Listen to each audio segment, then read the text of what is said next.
Carta de San Pablo a los Gálatas, capítulo 2, versículo 20. ¿Ya lo tenemos? Vamos a leer en el nombre del Padre, del Hijo y del Espíritu Santo. Amén. Con Cristo estoy juntamente crucificado, y ya no vivo yo, mas vive Cristo en mí.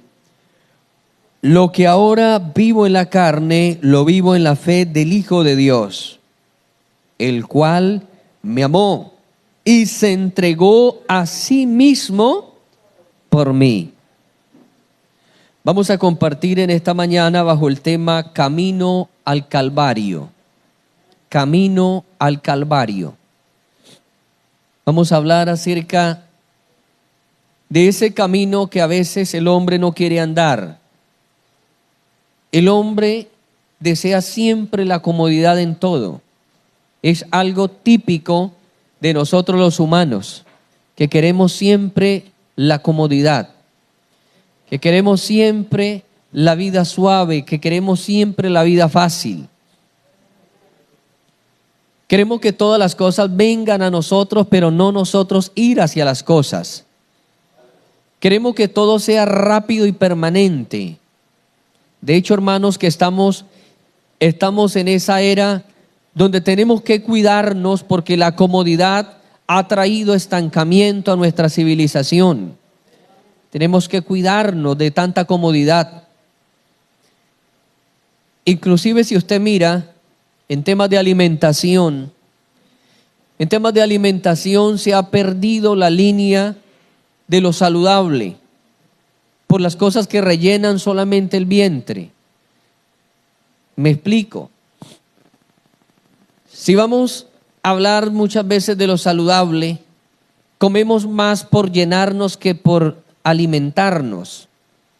Y por eso cada día crecen los negocios de comidas rápidas. Tanto que, hermano, la gente le llama dizque comida chatarra. ¿Ha escuchado usted ese término, cierto? Comida chatarra. Ya a veces lo invitan a uno, pastor, ¿cuándo salimos a chatarrear?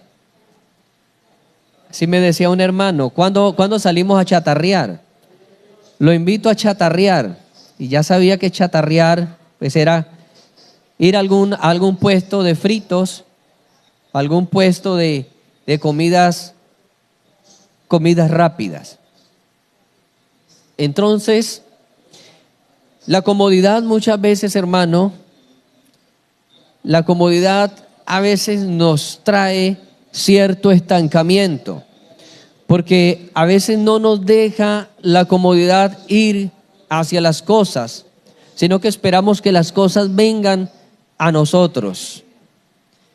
Pero es algo innato de nosotros los humanos que nos guste siempre lo cómodo, lo fácil, lo suave.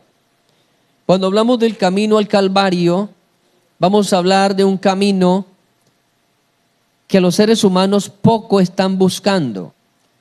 Porque el camino del Calvario es el camino, la ruta que el Señor llevó, y esa ruta fue marcada por dolor, por estrechez, por angustia. Esa ruta al Calvario fue marcada por la incomprensión, fue marcada por el rechazo. La ruta al Calvario, la ruta que Cristo llevó fue una ruta bastante penosa, bastante angustiosa. El capítulo 53 de Isaías comprime todo lo que fue esa ruta. Isaías 53 habla y dice: despreciado y desechado entre los hombres. Despreciado y desechado entre los hombres. Varón de dolores, experimentado en quebrantos. No había en él parecer, no había atractivo en él. Fue irreconocible, hermano. Isaías 53 comprime todo lo que fue el camino al Calvario: desechado, despreciado, aborrecido, experimentado en quebrantos. Habla de toda la tristeza, el sufrimiento, el dolor. El Salmo 22 es otro capítulo profético de los sufrimientos que el Señor Jesús tendría que padecer. Y en el Salmo 22 hay una expresión que Cristo la dijo cuando estaba en la cruz del Calvario. Era: Padre, Padre mío, ¿por qué me has desamparado? Dios mío, ¿por qué me has desamparado? Muchas veces en ese camino al Calvario pensamos que Dios nos ha desamparado. ¿No le ha venido a usted a la mente en alguna etapa, en algún proceso de su vida, esa expresión: Señor, ¿me has desamparado? Pues sepa que el Señor Jesucristo, siendo la encarnación del Hijo de Dios aquí a la tierra, siendo el Hijo de Dios, pronunció eso: ¿por qué me has desamparado? Cuando vamos a los estudios bíblicos, vamos a notar que la única forma, que la única situación que separa a Dios del hombre es la vida de pecado. El pecado separa al hombre de su Creador. Isaías 59 dice: He aquí, la mano de Jehová no se ha cortado para salvar, ni su oído se ha tapado, se ha agravado, se ha cerrado para oír.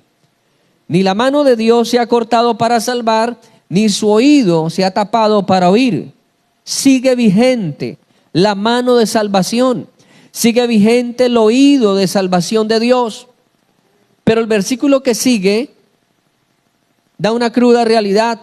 Y el versículo 2 de Isaías 59 dice: pero vuestras iniquidades, vuestros pecados han hecho una separación de vosotros y vuestro Dios. Lo único que separa al hombre del Creador es la vida de pecado. Cuando Cristo siente el desamparo y el abandono de su Padre, en ese mismo instante Cristo tenía la carga del pecado nuestro, de la humanidad. Tenía la carga de la maldad de nosotros sobre él. Y por esa razón, Dios el Padre quita la mirada de él, y por un espacio de tiempo hay una separación, porque el pecado estaba sobre Cristo. Cristo tenía todo el pecado.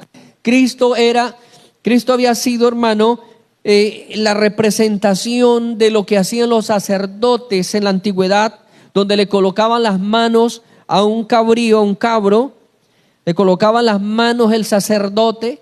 Toda la gente, dice la Biblia, que tenía que reunirse en el día de la expiación, y toda la gente extendía las manos hacia el sacerdote. El sacerdote estaba en un lugar alto, en una tarima, y toda la gente levantaba sus manos y declaraba su pecado. El que era mentiroso decía: Dios, yo soy mentiroso.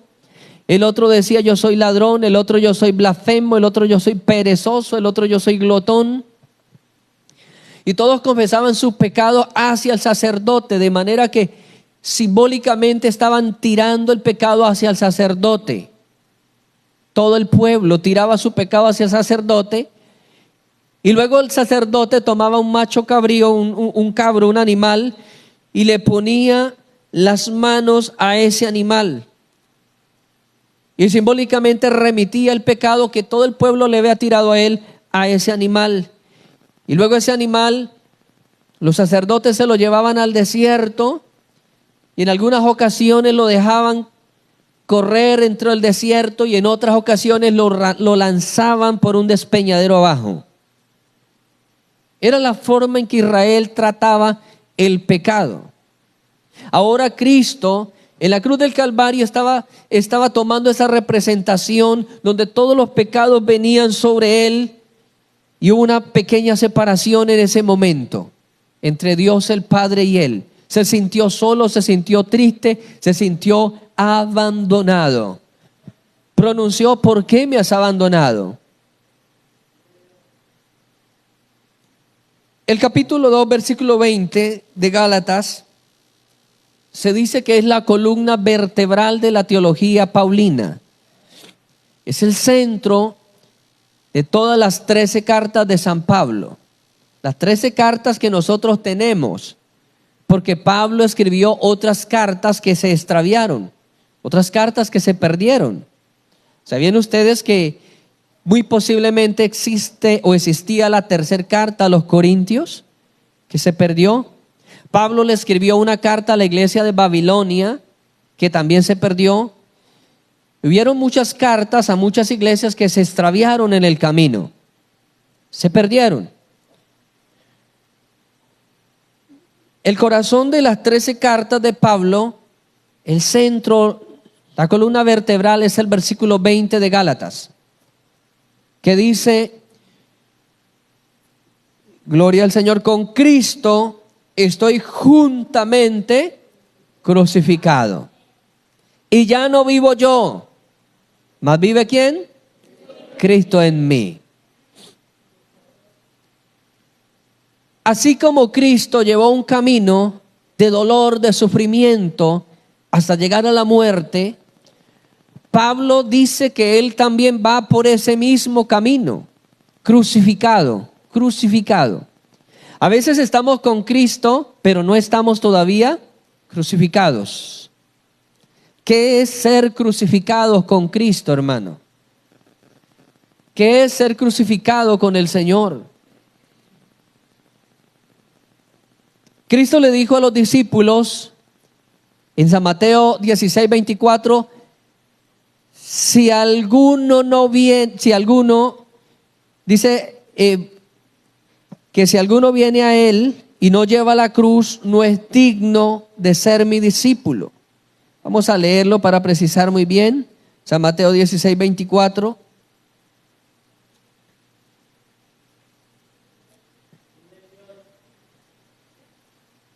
Entonces Jesús dijo a sus discípulos: si alguno viene a mí, si alguno quiere venir en pos de mí, niéguese a sí mismo, tome su cruz y sígueme. Está la invitación a tomar la cruz del Señor. Está la invitación, acuérdese que el tema de hoy es camino al Calvario.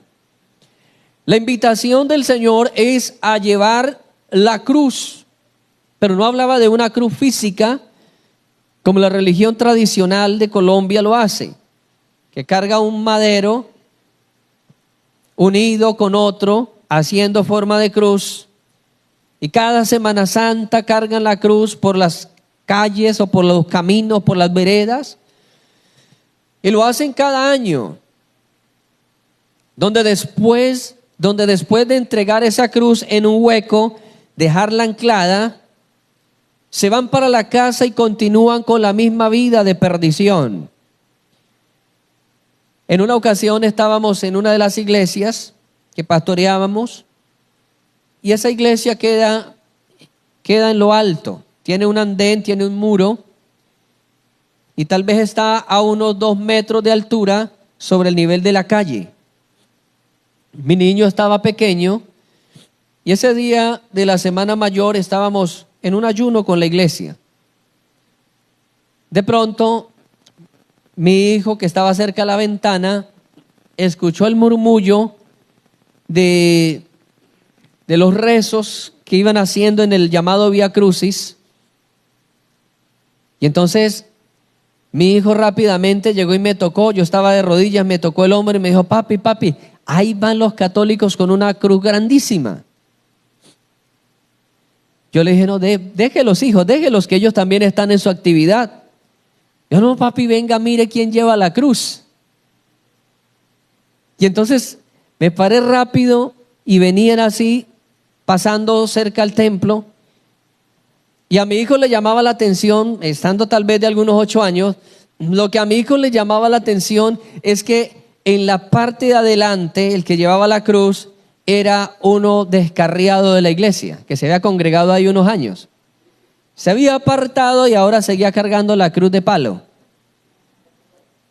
Y en la otra punta, en el otro extremo, lo llevaba un señor que tiene una adicción a la marihuana muy pronunciada en el pueblo. Ellos dos eran los que llevaban la cruz.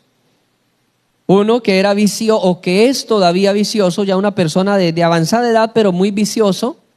Y el otro, uno descarriado de ahí de la iglesia. ¿A qué me refiero con esto?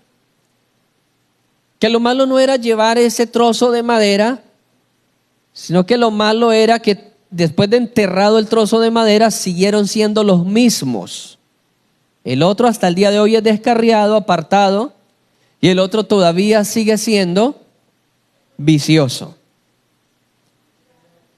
La cruz que nos manda llevar el Señor no es una cruz de metal para que usted se la cuelgue allí en el pecho, se la amarre a un pie, se la ponga de pulsera, la cargue en una estampilla en la billetera, ni para que la tenga allá pegada tal vez en la sala. La cruz que nos manda el Señor a llevar es sacrificio, es la abnegación. Amén, hermanos. La muerte de cruz era la muerte más dura, más penosa del tiempo de Cristo. La muerte de cruz la había impuesto los romanos como pena capital. Cada nación tenía su forma de muerte capital. La muerte capital de los hebreos era el apedreamiento. Esa era la muerte capital. Las personas que cometían una falta muy grave lo sacaban fuera de la ciudad, lo metían a un hoyo donde le quedaba solamente la cabeza por fuera y luego le tiraban piedras. Cuando hablan de apedreamiento, a veces uno piensa que es que lo sacaban y todo le tiraban piedra a diferentes partes del cuerpo. La tradición, la cultura dice que los metían a un hoyo donde les quedaba de los hombros hacia arriba solamente sobresaltado y las piedras le caían era en la cabeza. Esa era la pena capital de los hebreos. Cada uno tenía su propia pena capital. Los romanos utilizaban la cruz, una muerte muy dolorosa y muy demorada. Otras penas capitales eran rápidas, con menos dolor. Pero la cruz era muy dolorosa porque no solamente se vivía el dolor de estar ahí clavados, sino que había una terapia para los que los colgaban allí. Cuando la persona era colgada en la cruz, la persona había pasado por esa terapia de dolor, por una terapia de azote, y cuando ellos lo colgaban, ya era la exhibición pública de lo que podía pasarle a alguien si se rebelaba contra el imperio romano. Por eso Isaías dice que fue desfigurado su rostro. La gente decía, no, ese no es Jesús. Fue desfigurado, nadie le reconocía por sus inflamaciones, por lo amoratado de su piel, por las hemorragias que tenía en todas partes del cuerpo. Si vamos a hacerle cuenta cuántos azotes recibió Jesús, pues recibió muchos azotes. Recuerden que la pena romana para azotar a una persona era solamente 40 azotes menos 1. Dice allí la ley romana, eran 40 azotes menos 1, o sea 39 azotes. No se podían pasar de ahí porque había una legalidad en los estatutos romanos que si alguien se encarnizaba y se pasaba de 39 azotes, entonces la persona que estaba siendo azotada podía ir contando cuántos azotes me dan. Me dieron 40, 42. La persona podía legalmente decir que injustamente le están pegando y él podía ser suelto y amarrado el que le estaba azotando. Y él podía también desquitarse por haberse pasado de la ley. Eso dice la ley romana. No se podía dar más de 39 azotes. Pero hubo un emperador romano bastante cruel, bastante duro, que él de inmediato dijo, listo, no se pueden pasar de 39 azotes. Entonces mandó a modificar el rejo, el azote, él lo mandó a modificar y le hizo poner 8 brazos más. Total que era un látigo de 9 ramas, de 9 manos, de 9 brazos, le llamaban las colas del gato. Tenía 9 brazos. Entonces, multiplique usted, que es bueno para las matemáticas, 39 azotes por 9, porque cada vez que daba un azote eran 9 brazos que lo golpeaban. El gato de 9 colas. Usted lo puede buscar por Google. Ahorita no, cuando salga de la casa, porque entonces se me pierde la enseñanza.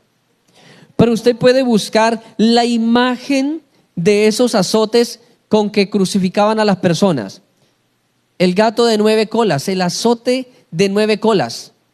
Y usted va a encontrar algo que es escalofriante de ese látigo, y es que cada una de las 9 puntas, cada una de ellas, al final en la punta le adherían, le amarraban astillas de huesos o platinas de hierro para hacerlo más severo.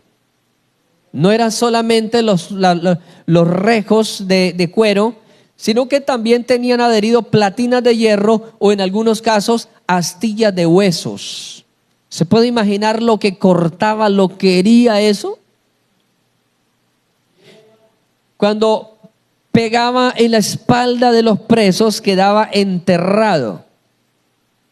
Y luego no lo alaban hacia arriba, sino que lo alaban hacia abajo. Por eso el libro de los Salmos, profetizando de la muerte de Cristo, dice: los aradores hicieron largos surcos sobre mi espalda. Largos surcos. Porque ese látigo se enterraba arriba y empezaban a alarlo cuidadosamente hacia abajo hasta que se desprendían las platinas, extrayendo piel y carne, cortando músculos, quebrando vasos sanguíneos. Y cuando Cristo fue llevado, acuérdense que él tuvo que pasar por un camino que le llaman la vía dolorosa. La vía dolorosa es desde el pretorio, que era una guarnición romana que estaba a un extremo de Jerusalén. En esa guardia romana que le llamaban el pretorio, donde estaba el cuartel del gobernador romano, que en este caso era Poncio Pilato, desde el pretorio tenían que atravesar toda la ciudad para llegar a un lugar que era el lugar de la crucifixión, donde le llaman el Gólgota en griego, o el monte de la calavera. Algunos 700 u 800 metros era el recorrido desde el pretorio hasta el Gólgota, el monte de la calavera. Le llaman el monte de la calavera porque es una roca que realmente tiene la forma de una calavera. Y había un recorrido muy largo, hermano, especialmente para aquellas personas que habían sido azotadas. Dice la Biblia que a Cristo le obligaron a llevar su propio trozo de madera. El trozo que va de forma horizontal, el que va transverso sobre el vertical, Cristo tuvo que llevarlo. Y en ocasiones se desmayaba, dice la Biblia que en ocasiones desmayaba Cristo. No porque no supiera trabajar, porque Jesús era un hombre de trabajo. Jesús era un hombre que había aprendido a trabajar la madera. Y como carpintero tuvo que trasladar la madera desde la calle hasta el taller. Como carpintero sabía cargar mesas, sabía cargar muebles. O sea, como persona que sabía trabajar con madera, sabía, hermano, y había llevado madera al hombro muchas veces. Pero este trozo de madera le debilitó al punto que desmayó en varias ocasiones porque había tenido esa noche de terapia. Esa noche de terapia que los romanos daban, de azote, donde había sufrido muchas hemorragias. Y todos sabemos que esto causa una tremenda debilidad, hemorragias. El dolor del camino al Calvario. Luego lo llevan a la cruz y en la cruz clavan sus manos y pies, lo adhieren a esos maderos. Todos los historiadores apuntan de que los cuadros, de las pinturas que han hecho de Jesús son pinturas que no están acordes a lo que era realmente la crucifixión. O sea, las pinturas han falseado información de lo que era realmente la crucifixión. Los clavos no se colocaban en la palma como siempre se representa. Los clavos eran en la muñeca, que es el lugar donde más fuerza puede hacer el brazo. Se clavaban en la muñeca, donde se unen las dos ramas óseas, los dos huesos. Se clavaba en la muñeca. Y los clavos de los pies, no se clavaba un pie sobre otro como se muestra en la pintura. Cada pie iba por el lado del tronco y se clavaba el clavo en el tobillo. Rompían de tobillo a tobillo para asegurarlo en el palo, en aquel madero que iba de forma vertical. No sé si me hago entender, hermano.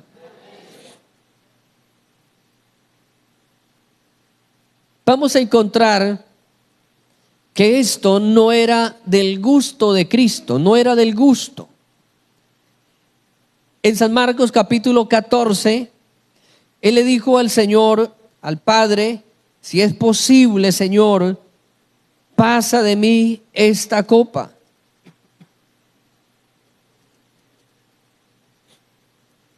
Versículo 36 de capítulo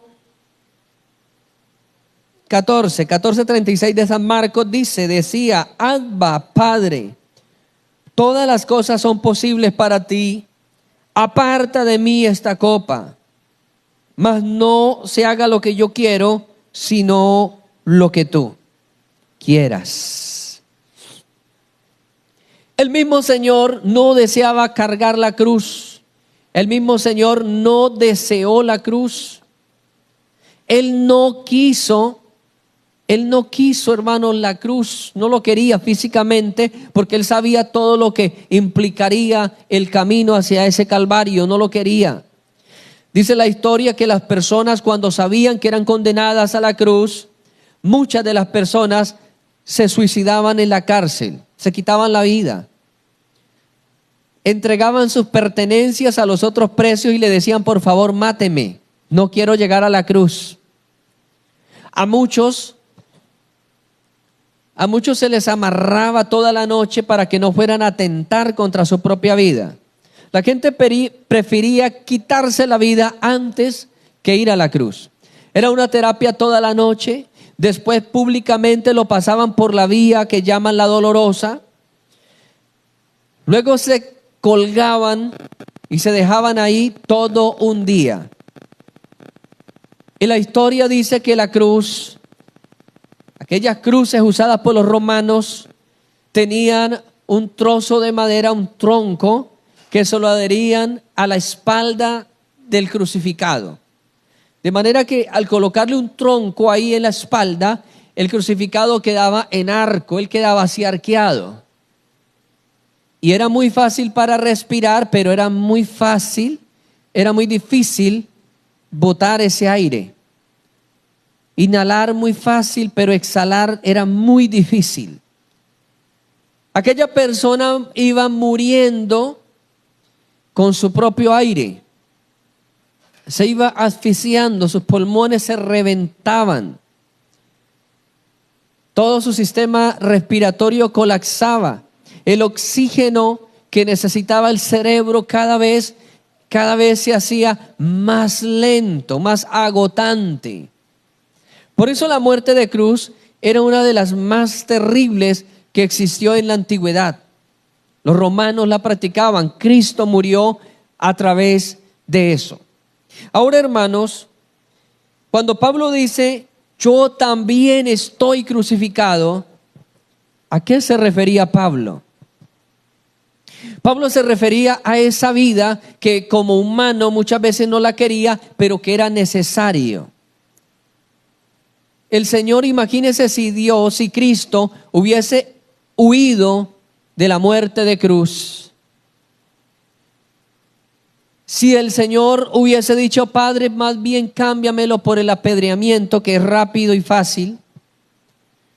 Si el Señor hubiese dicho, Señor, que me muera tal vez fusilado, que me muera en la silla eléctrica, que me muera con la inyección letal, que me muera con la cámara de gas, todos los que le estoy nombrando han sido muertes capitales en diferentes países. Pero el Señor no rehusó, dijo, Señor, quítame, si es posible, quita ese momento, pero que no se haga mi voluntad, sino la tuya. La voluntad del Señor era la crucifixión. La crucifixión. Una muerte donde se permitía que toda la sangre corriera. Él no podía morir ahorcado. Él tenía que morir de esa manera porque era la forma en que él quedaría suspendido de la tierra. ¿Sabían ustedes, hermanos, que es muy simbólico que Jesús hubiera quedado en la cruz? Dice la carta de Pablo a Timoteo, tal vez usted haya leído, donde Pablo dice, porque hay un solo Dios y un solo mediador entre Dios y los hombres, Jesucristo hombre. Mediador quiere decir que está en medio, en la mitad, es el puente. Y el hecho que Jesús hubiera muerto en la cruz, levantado, suspendido de los pies, levantado de la tierra, quiere decir que Él es el puente entre la humanidad y Dios. Él es el puente, amado hermano. Por eso Él no podía morir en la tierra. Él no murió ni en el cielo ni en la tierra, Él quedó en medio. Por eso el Señor permitió que fuera esa muerte. Ninguna otra muerte se podía efectuar para Él. Porque Él no podía quedar ni en el cielo ni en la tierra. Él quedó haciendo un cruce entre el cielo y la tierra. ¿Cuántos lo adoran por eso, hermano?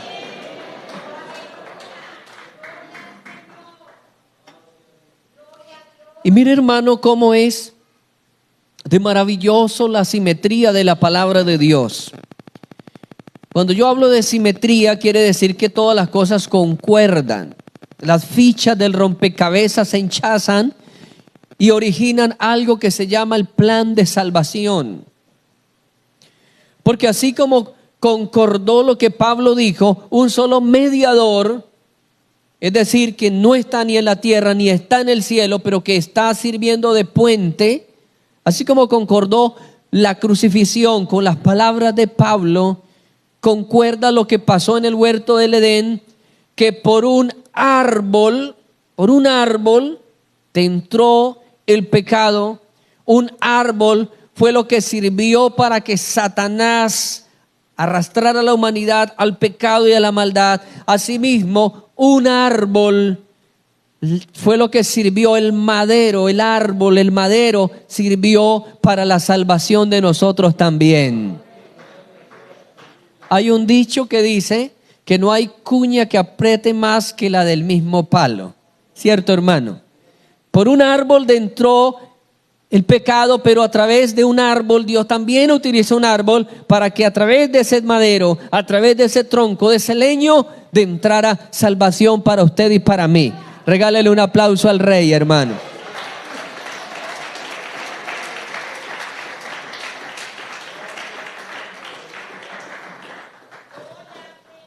Estar crucificado, como dijo Pablo, significa llevar el yo personal y transformarlo en el Cristo vivo.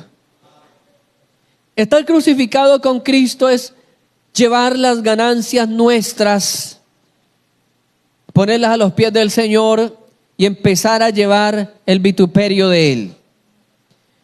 San Pablo dice en la carta a los Filipenses capítulo 3 versículo 14, pero cuántas cosas eran para mí, ¿qué? Ganancia.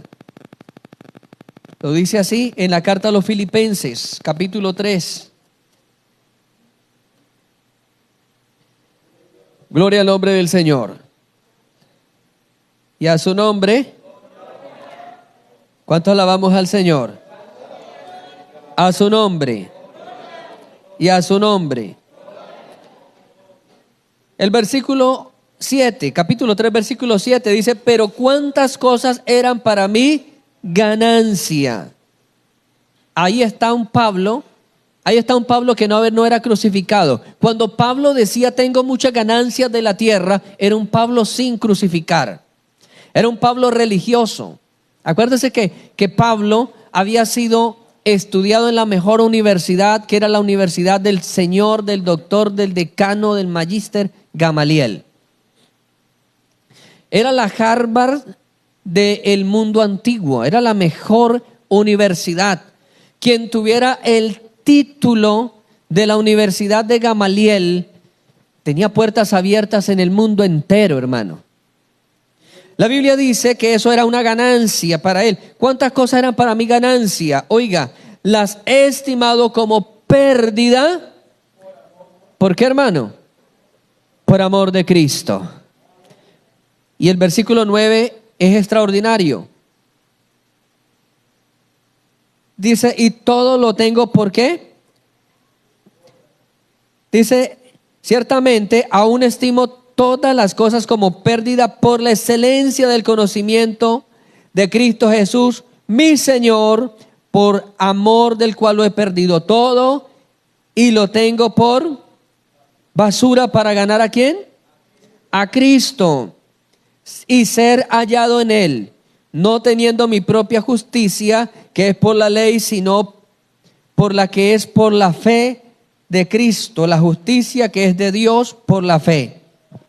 Oiga, hermano, el versículo 8 dice que todo lo tiene, dice, lo tengo, lo que era ganancia ahora lo tiene por basura. Lo que era ganancia lo tiene por ¿qué? Basura. Esa palabra basura en el original griego se pronuncia escubalón, escubalón.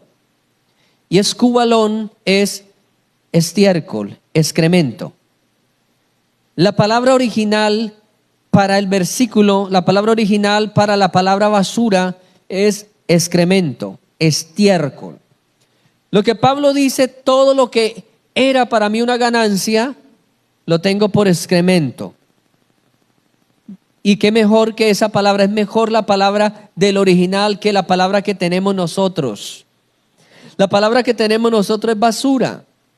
Pero cuando vamos a mirar en términos contemporáneos la palabra basura, cuando vamos a mirar lo que es basura para nosotros, resulta que lo que es basura es plata, es dinero.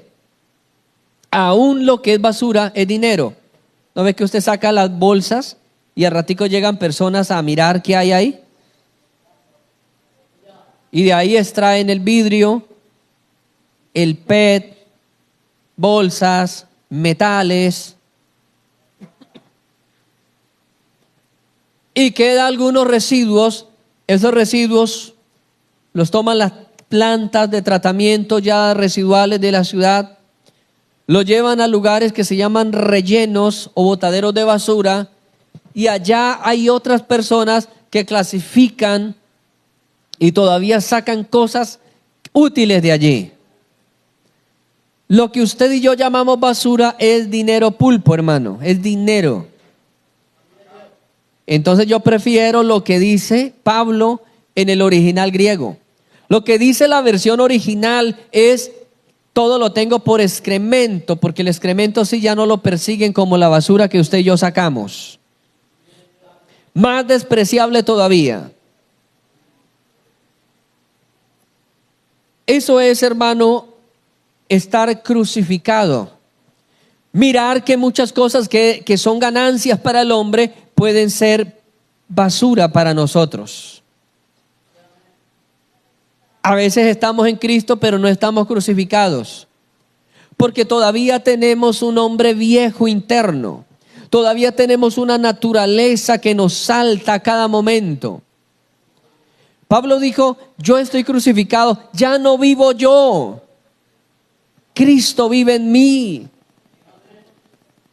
Cuando hay un problema, ¿quién es el que se manifiesta en usted? Algunos todavía dicen, déjeme quieto porque no hay sea que se me salga el Rodríguez. Sí. No vaya y sea que se me salga el Pérez un día de estos. No sea que se me salga por allá el Lozano. Cuidado porque se me sale el Chávarro. Se me sale el Meneses. ¿Quién se sale y quién aparece cuando hay momentos difíciles? ¿Aparecerá Cristo o de pronto aparece Pedro? De pronto aparece Pedro cortando orejas, iracundo, Pedro impulsivo, el Pedro, pero no el Pedro bautizado por el Espíritu Santo, sino el Pedro del ministerio de Cristo. Porque Pedro tiene dos versiones. Pedro, después del Pentecostés, sí aprendió a reflejar a Cristo. Y aprendió a reflejar tanto a Cristo que murió también crucificado. Lo representó muy bien. Pero yo estoy hablando de ese Pedro del ministerio de Cristo, que en un momento lo usaba Dios, pero en otro momento lo usaba Satanás. El Señor dijo, ¿quién soy yo? ¿Quién dice la gente que soy yo? Y Pedro dijo, Señor, tú eres el Cristo, el Hijo de Dios, eres el Cristo. Y el Señor le dijo, bien, Pedro, bravo, Pedro, te ganaste una colombina porque no te lo reveló ni sangre ni carne. Y al otro día el Señor dijo, voy a morir, voy a ser llevado por los alguaciles, voy a ser crucificado. Y Pedro entonces otra vez quiso ganarse otra colombina. Señor, ten cuidado de ti mismo y no permitas que eso te suceda. Y entonces ahí el Señor no le dijo, no te lo reveló ni sangre ni carne, sino el Espíritu de Dios, sino que le dijo, apártate de mí, Satanás, porque me eres tropiezo. En algunos casos, hermano, actúa Pedro en muchas de nuestras vidas. Como si no viviera Cristo, sino que viviera un Pedro que ante una ocasión y ante un miedo niega al Señor. ¿Es usted evangélico? No, de vez en cuando voy por allá. A algunos les da vergüenza decir sí soy evangélico. Usted tiene pura cara de evangélico. No, es que yo voy por allá. Esta ropa me la regaló mi hermano, que no le quedó buena. Alabe el nombre del Señor.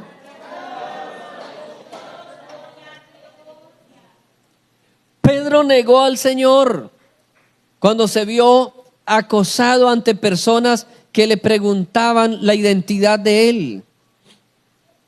A veces nos pasa así. El Pedro que va negando al Señor donde quiera.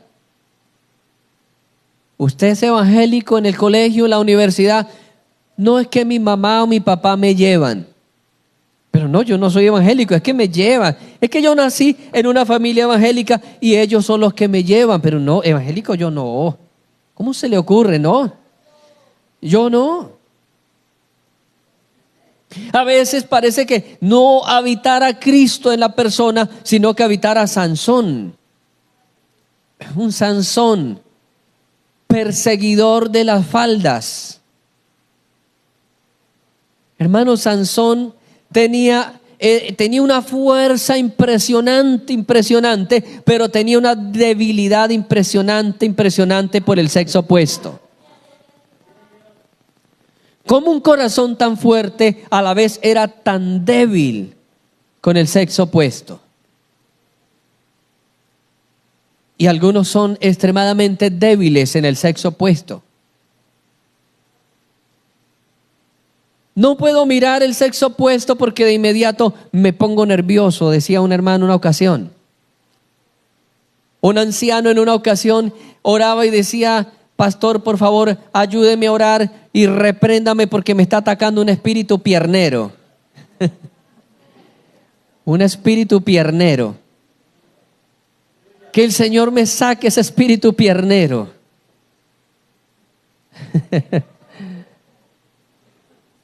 No habita Cristo, habita más bien el espíritu de Sansón allí. La debilidad, personas que viven cayendo y cayendo y cayendo, siempre en ese mismo error, en esa misma debilidad.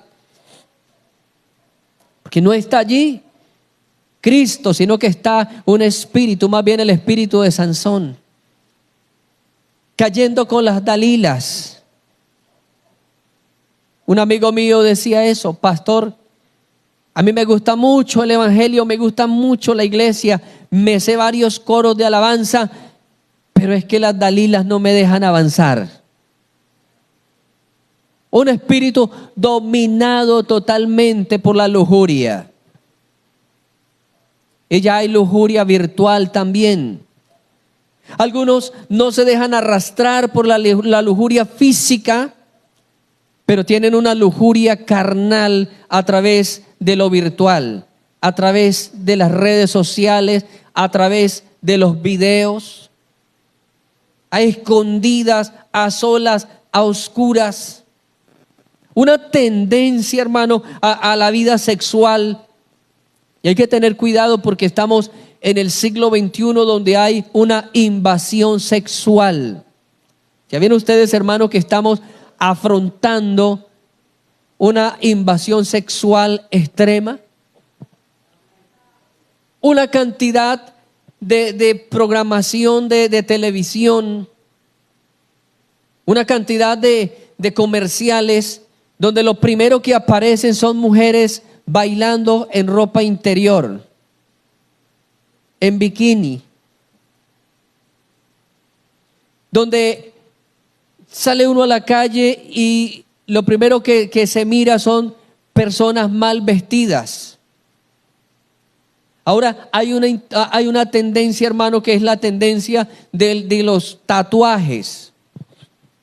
Y las personas se hacen tatuar, y el tatuaje, oiga, hermano, el tatuajismo, la tendencia a tatuarse el cuerpo viene ligado al nudismo.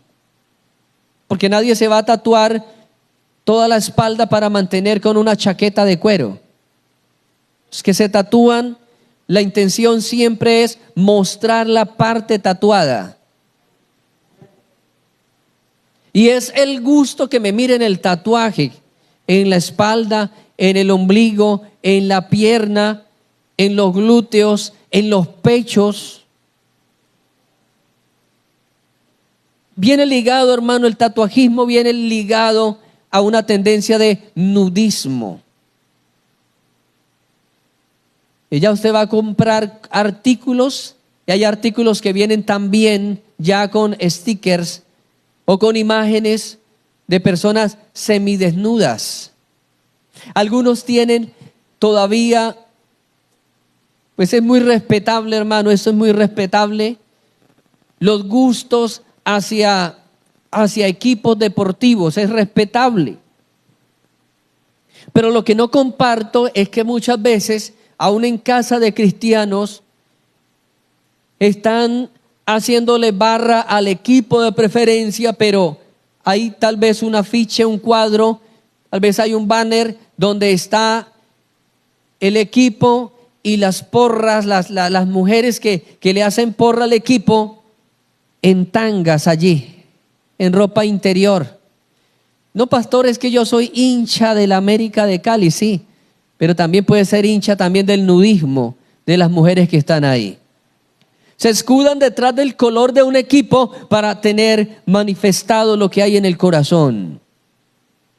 Hay una invasión sexual, nada más mire lo que presentan las noticias de carnavales como el carnaval de Río de Janeiro, donde van personas literalmente, allí no llevan ni siquiera nada chiquitico, allí van totalmente desnudos, solamente se pintan, sí, se pintan aparentes trajes, pero son totalmente desnudos.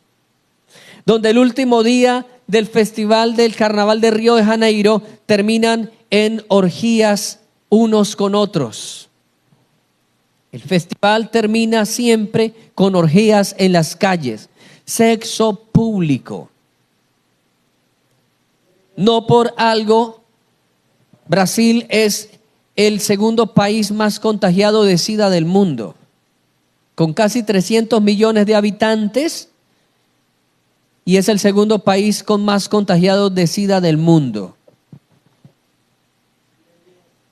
Hay una invasión sexual tremenda. Aquí en Colombia también hay carnavales donde salen semidesnudos. Ya aún niñas pequeñas dicen: no me ponga ese pantalón, póngame un short, póngame una licra, póngame esta faldita. Hubo un hombre que en Francia demandó a una familia porque él violó a una niña de 14 años. La violó, lo atraparon, y entonces él pone una contrademanda y él dice: yo eso lo hice y acepto todos mis cargos. De hecho, que la medicina legal puede comprobar que yo realmente abusé de la niña. Pero es que mire la facha en que la niña iba vestida. Esa ropa iba insinuante. Claro, ahora no podemos decir que todos los violadores, la culpa fue de la muchacha. No.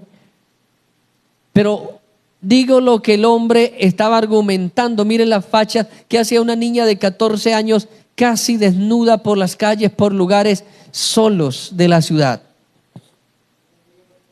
Hay una invasión sexual, amado hermano, que si no aprendemos a someter nuestro espíritu y a someter nuestra vida en el temor de Dios, terminaremos arrastrados por esa tendencia también. Terminaremos arrastrados a desear, a codiciar. Terminaremos arrastrados también allí a desear el morbo del mundo. Cristo dijo: si tu ojo es malo, todo tu cuerpo será malo también. La lámpara del cuerpo es el ojo. Y él dijo también: si tu ojo es ocasión de caer, sácalo.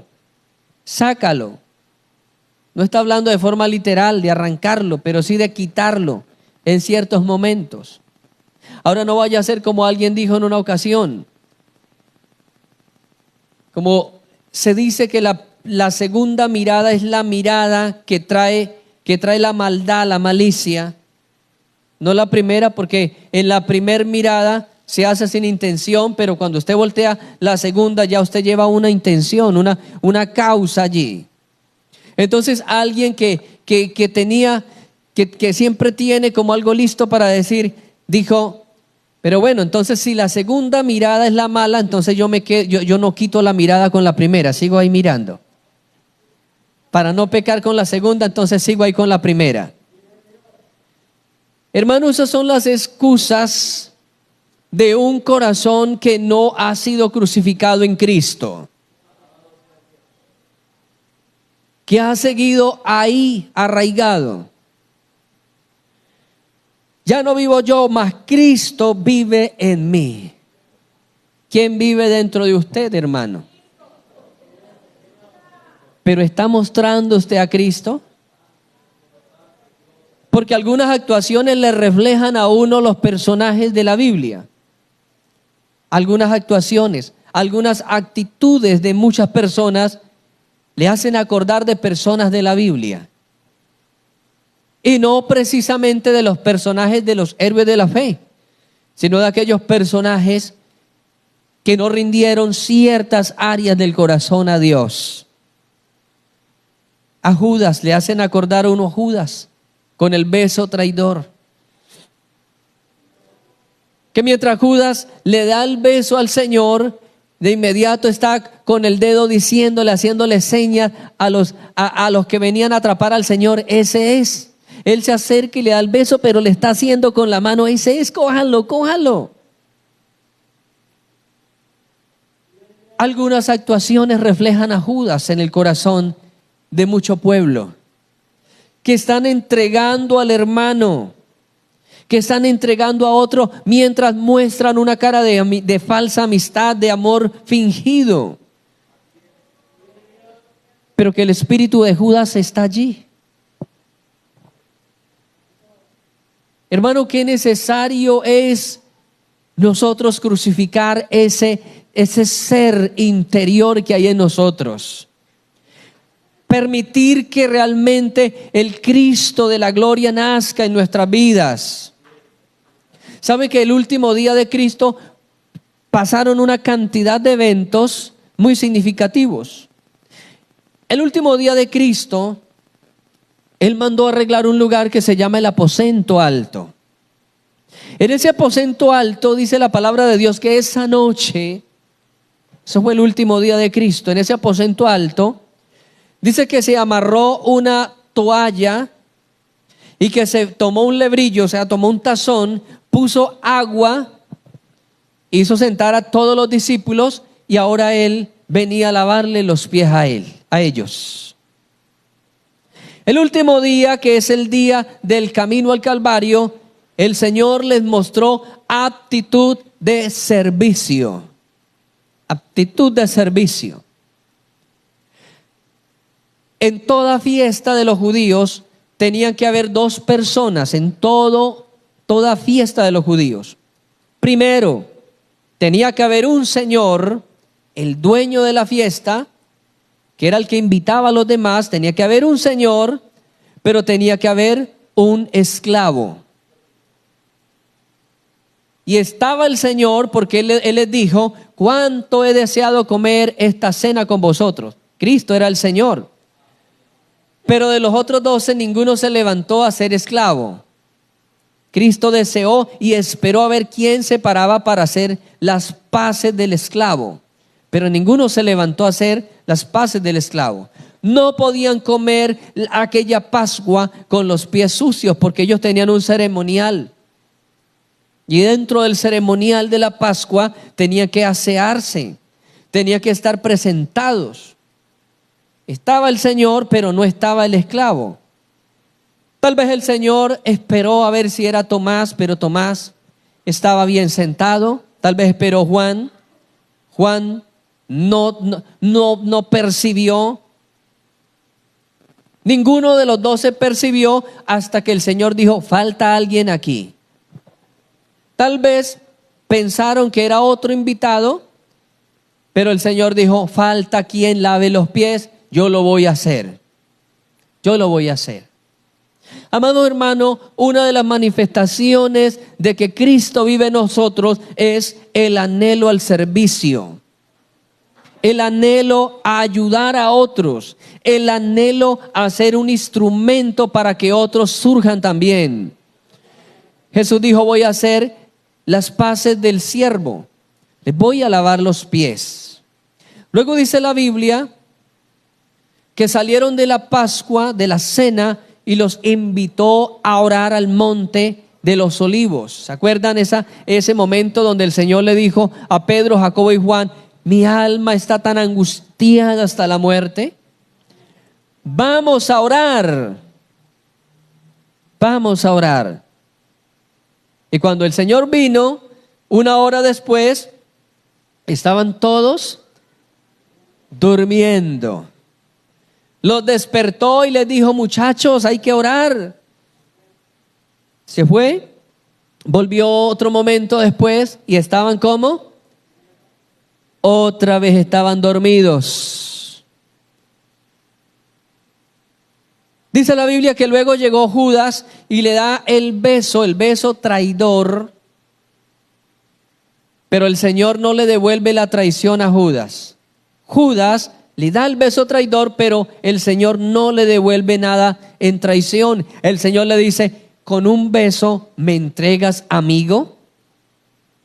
Siguió teniéndole por amigo. Jesús no le dijo eso de forma irónica. Jesús le dijo eso con sinceridad: amigo, ¿me entregas con un beso? Mire, amado hermano, el carácter de Cristo ante los que lo difamaban, ante el que lo entregaba. ¿Cuál es el carácter que tenemos ante la persona que nos hace la mala atmósfera? ¿Cuál es el carácter que manifestamos? Si otro me mira mal, yo también lo miro mal. Si alguien me dice pío, yo le digo pío, pío. ¿Cuál es el carácter que manifestamos con la persona que nos hace algún agravio? Deje y verá que me llegue el tiempo y yo también le voy a pagar. Y cuando yo le pague, le voy a pagar el doble. Es el carácter que muchas veces manifestamos. Ya llegará el tiempo de yo desquitarme. Cuando Dios me dé la oportunidad de vengarme. Tal vez ese es el carácter que muchas veces, hermano, se manifiesta cuando viene el beso traidor. Pero la Biblia dice que el Señor le dijo: amigo, ¿con un beso me entregas? Para Cristo siguió siendo el amigo. Aunque para usted y para mí era el traicionero, el traidor, el que lo entregaba. Jesús siempre miró a Judas como un instrumento. Es necesario que él esté ahí. Así como las personas que nos hacen la mala atmósfera, es necesario que estén en nuestro camino. Es necesario. Dijo el Señor, es necesario que Judas esté ahí para que se cumpla lo que está escrito. Hermano, aquellas personas que se han reído, se han burlado, que le han hecho tropiezo a usted, es necesario que estén ahí también. Es necesario. Pero ¿cómo está usted mirando a esa persona? ¿Cómo está usted amándolo? ¿Cómo está usted queriéndole, hermano? ¿Se está manifestando el carácter de Cristo? Cristo cuando estuvo allí, hermano, en la cruz, lo primero que dijo: Señor, perdónalos porque no saben lo que hacen. En el original escrito dice: Padre, perdónalos porque no saben a quién le están haciendo esto. Perdónalos porque no tienen ni idea quién soy yo. Perdónalos porque son ignorantes, Señor. Ignoran quién es esta persona. Perdónalos. ¿Qué dice usted cuando le han hecho mucho mal, cuando le han hecho mucho daño? Cuando todavía al día de hoy los siguen aplastando y usted trata de levantarse, pero los siguen aplastando. Usted tiene la capacidad de decir: Señor, perdónalos porque ellos no saben, ignoran, son ignorantes de lo que están haciendo. No saben que soy un hijo de Dios o que soy una hija de Dios. Ignoran que yo les sirvo al Dios vivo. ¿Usted dice eso? ¿O usted se va con una oración imprecatoria? Esas oraciones de destrucción. ¿Es usted el que ora: Señor, mira a mi suegra, Padre, ayúdala, bendígala y no permita que se pierdan esos rayos por allá en la montaña? Algunos oran de esa manera. Bendígala, guárdala, pero no permita que se sigan perdiendo los rayos en la montaña. Ya usted sabe a qué me refiero. A veces tenemos esas oraciones así, cargadas de odio, cargadas de maldición, cargadas de ira, y esas oraciones, mis amados, son oraciones que no pasarán del techo. Bien lo dice la palabra. La palabra de Dios dice que en la ira del hombre no obrará la justicia de Dios. Dios le va a respaldar, Dios le va a acompañar hasta el momento que su ira suba. Dios le va a respaldar hasta cuando su ira esté controlada, pero en el momento en que su ira le llegue a un colmo, de ahí en adelante Dios dice: bueno, listo, entonces siga usted solo.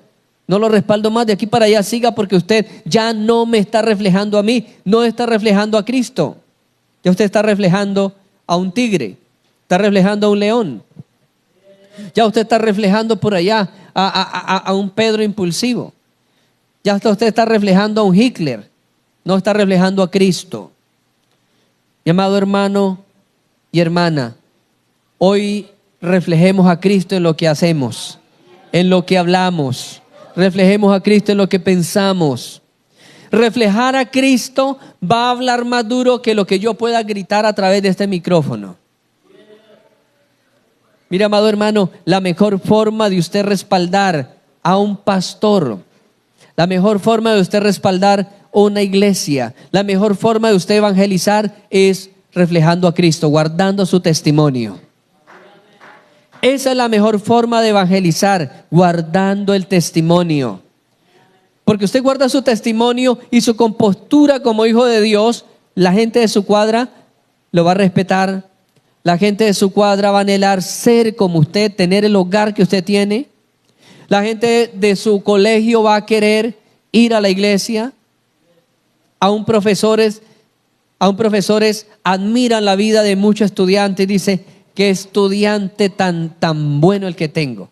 No solamente a nivel académico, sino también como humano, como persona, como ser.